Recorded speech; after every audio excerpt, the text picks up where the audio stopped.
We have been studying three different traditional approaches to studying intercultural communication. The first approach is a social science approach.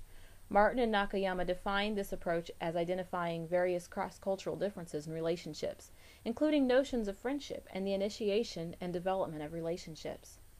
They point out that even the concept of friendship itself is different from culture to culture.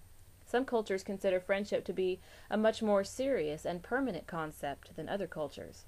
Friendships might take several months to a year to develop, and friends are expected to be very loyal to each other. In our culture, friendship is something that is easily made and just as easily dissolved when we move away from each other. Different cultures form friendships differently, beginning with how strangers are regarded. In some cultures, strangers are looked upon as potential friends. When I go to a new place, I look around at the new people and wonder which ones will become my friends. Other cultures view strangers with suspicion and not as potential friends. Social scientists claim that we have three different circles of our private selves, which represent the kinds of information we share with others. Our superficial outer circle, our middle circle with more personal information, and our innermost circle that contains our most private thoughts. The degree to which we share these with friends, acquaintances, and even strangers often depends upon culture. In some cultures, even outer circle information is not readily shared with people they just met, while in others, more personal information is shared publicly. Romantic relationships also are culturally influenced. Some cultures with more of a collectivist relational style tend to value commitment more, while others, in a more individualistic society, balance friendships as well as autonomy in romantic relationships. In the interpretive approach, more attention is given to the details of how those in intercultural relationship communicate with each other across cultural barriers. Once language barriers have been dealt with, Martin and Nakayama note that a turning point is often reached when one party asks the other for a favor and the other agrees. This brings the relationship to a new level. Many of our experiences in cross-cultural relationships happen at the workplace as it becomes increasingly diverse. Some of our working relationships eventually turn into friendships.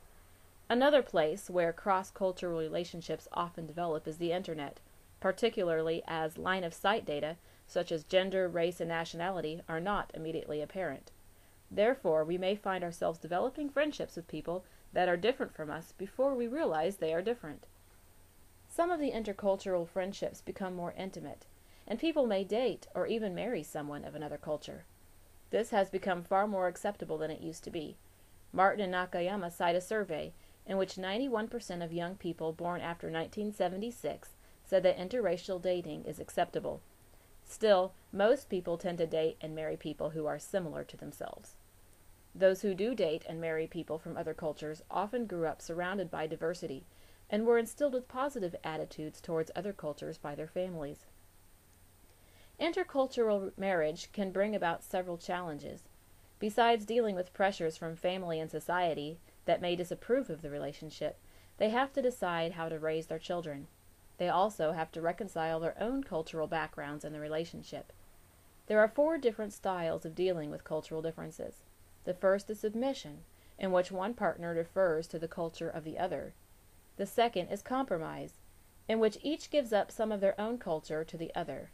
The third is obliteration, in which both abandon their cultures and forge a new one. And the last is consensus, in which they negotiate each issue and come to a satisfactory agreement. The critical approach examines the context in which intercultural relationships form. There are 3 primary contexts: the family and neighborhood contexts, which examines the places in which we learned about other cultures and how to think about them; religious and educational contexts, in which we were taught by other authority figures how to view other cultures; and historical and political contexts, in which current events of the day instilled attitudes and beliefs about other cultural groups into our ways of thinking. Understanding the different approaches to intercultural friendship can help us understand how our own attitudes towards others have developed over the years. We can trace back through the critical approach and understand why we think the way we do. We can look at the interpretive approach and understand the challenges to building relationships from other cultures. And we can use the social science approach to understand how concepts of friendships differ from culture to culture. By incorporating all 3 traditions, we are better equipped to make friends from other cultures that will not only enrich our own lives, but help to bring our world just a little bit closer together.